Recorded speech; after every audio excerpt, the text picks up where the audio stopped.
আমরা জাতীয় ঐকমত্য কমিশনের বৈঠক থেকে কিছু সময়ের জন্য ওয়াকআউট করেছি, কারণ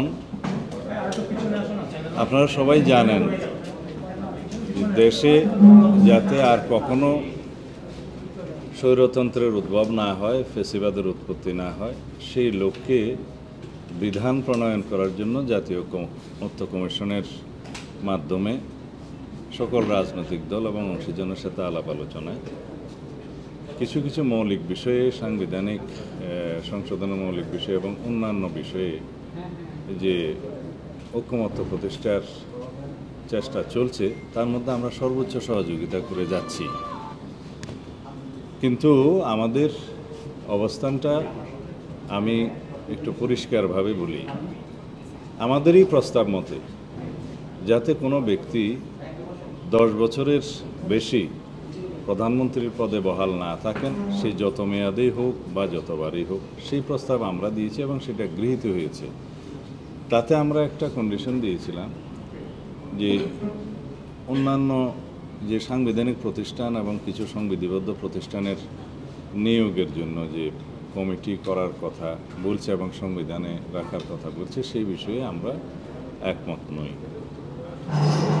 কিন্তু পরবর্তীতে আমরা বিচার বিশ্লেষণ করে সবার সাথে আলোচনা করে আমরা কিছু কিছু জায়গায় আমরা ছাড় দিয়ে এক জায়গায় এসেছি। যেমন নির্বাচন কমিশন গঠন পদ্ধতিতে আমরা সরকারি দল, বিরোধী দল এবং জুডিশিয়ারির প্রতিনিধি রেখে স্বাধীনভাবে একটা সার্চ কমিটির মধ্য দিয়ে যাতে নির্বাচন কমিশনের নিয়োগ হয়।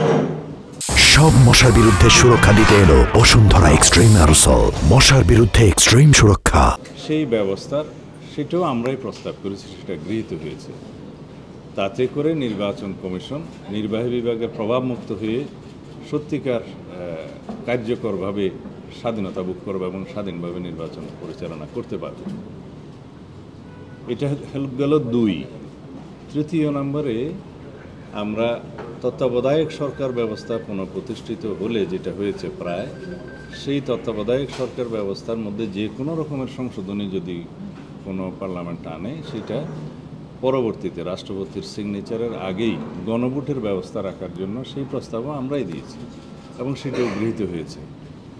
এটা মূলত এই 3টা পদক্ষেপের মধ্য দিয়ে রাষ্ট্রে পুনর্বার কোনো স্বৈরাচারের উদ্ভব হওয়ার পথটা বন্ধ হলো বলা যায়। Moreover complete independence of judiciary ensure করার জন্য আমরা অনেক প্রস্তাব দিয়েছি, ঐক্য কমিশনের অনেক প্রস্তাব আছে এবং জুডিশিয়াল রিফর্ম কমিশনের যে প্রস্তাবগুলো ছিল প্রায় সব প্রস্তাব আমরা একমত হয়েছি। এবং আপনারা জানেন প্রায় নিত্যদিনই জুডিশিয়ারির বিভিন্ন রিট এবং তার ভার্ডিক্টের মধ্য দিয়ে ইতিমধ্যেই জুডিশিয়ারির স্বাধীনতা অনেকটা ইন্ডিপেন্ডেন্স হওয়ার পথে এগিয়ে গিয়েছে, বাকিটা হয়তো পরবর্তী সংশোধনের মাধ্যমে যাবে। তো এই 4টা ব্যবস্থা যদি কার্যকর থাকে, তাহলে কোনোভাবেই রাষ্ট্রে সাংবিধানিকভাবে বা সংসদীয়ভাবে স্বৈরতন্ত্রের উৎপত্তি বা ব্যক্তিতান্ত্রিক স্বৈরতন্ত্রের উৎপত্তি আর হতে পারবে না। কিন্তু এখানে একটা বিষয় লক্ষণীয়, নির্বাহী বিভাগকে রাষ্ট্র এবং সরকার পরিচালনার ক্ষেত্রে যাতে কোনোভাবেই বাধাগ্রস্ত না হতে হয়, যেহেতু নির্বাহী বিভাগের অ্যাকাউন্টেবিলিটি থাকছে সংসদের উপরে, সংসদের কাছে, এবং নির্বাহী বিভাগের অ্যাকাউন্টেবিলিটি থাকতেছে জনগণের কাছে। কিন্তু নির্বাহী বিভাগের যদি অথরিটি না থাকে বাট অ্যাকাউন্টেবিলিটি থাকে, রেসপন্সিবিলিটি থাকে, সেটা ঠিক হবে না। সুতরাং নির্বাহী বিভাগের অথরিটি এক্সারসাইজের ক্ষেত্রে রাষ্ট্রের বিভিন্ন অঙ্গের সহায়তার প্রয়োজন আছে। সেই বিবেচনা থেকে আমরা মনে করি যে এখন সাংবিধানিক যে সমস্ত প্রতিষ্ঠানের নিয়োগ এবং সংবিধিবদ্ধ বিভিন্ন প্রতিষ্ঠানের নিয়োগ সংক্রান্ত যে নিয়ন্ত্রণটা করতে চাচ্ছে সাংবিধানিকভাবে, সেটা যদি হয় কার্য সম্পাদনে এবং সঠিকভাবে একটা রাষ্ট্র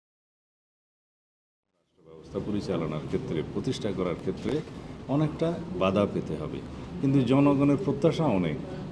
আমাদের নতুন পরিবর্তিত অবস্থায় জনপ্রত্যাশা এবং জন আকাঙ্ক্ষা পরিপূরণের জন্য আগামী দিনে নির্বাহী বিভাগের কাছে অনেক বেশি প্রত্যাশা, অনেক বেশি কার্যক্রম আশা করে। সেই লক্ষ্যকেই আমরা সামনে রেখে মনে করি যে নির্বাহী বিভাগকে অতিরিক্ত দুর্বল করার মধ্য দিয়ে রাষ্ট্রের সেই আকাঙ্ক্ষা, জনগণের সেই আকাঙ্ক্ষা পরিপূর্ণ হবে না। সুতরাং আমরা সেই বক্তব্যটা আগেও দিয়েছি, আজকে হয়তো আবার দেব। সেটার বিবেচনা আমরা মনে করি সেই আলোচনায় আমরা অংশগ্রহণ না করাই উত্তম। ধন্যবাদ। কিছু সময়ের জন্য ওয়াকআউট বলাই যায়, অবশ্যই যাব। কিন্তু এই ক্ষেত্রে আমরা মনে করি না এখানে নোট অফ ডিসেন্ট দিয়ে সবাইকে ঐকমত্য হওয়ার জন্য কোনোটা চাপ প্রয়োগ করতে পারে। ঐকমত্য ঘোষণের কাজই হলো সবাইকে একসাথে নিয়ে চলা, সবাইকে নিয়ে ঐকমত্য পোষণ করা। নোট অফ ডিসেন্ট দিয়ে সব সময় নয়।